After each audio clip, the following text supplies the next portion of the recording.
I think it's worth saying at the beginning, I don't think there's any real correlation with the Gibraltar issue at all, for the reasons I'll set out. I wouldn't have done the deal that was done. It's fair to say that negotiations started. I think that was inevitable given the international litigation that was going on, and the legal basis for the decision of, for example, the International Court is wholly different than the very strong, unanswerable legal position we have in relation to Gibraltar under the Treaty of Utrecht. So that's why I draw a very strong distinction there. But starting negotiations isn't the same as signing them off.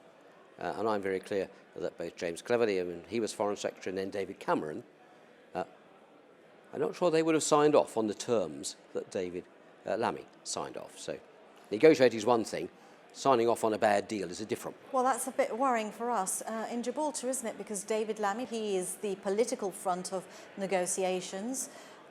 So should we be concerned? And that's where I do think I draw a distinction, though, because the legal position is very different indeed. The political situation is also very different. And I think maybe thanks to the work, dare I say, that the All Party Parliamentary Group on Gibraltar did over a number of years, when I was chairman and under my predecessors, we have seen the growth of a really strong consensus on supporting Gibraltar between the main parties. There was a question, remember, back in the day when there was a talk of joint sovereignty under a previous Labour government. I'm entirely satisfied that's not the position of the current government.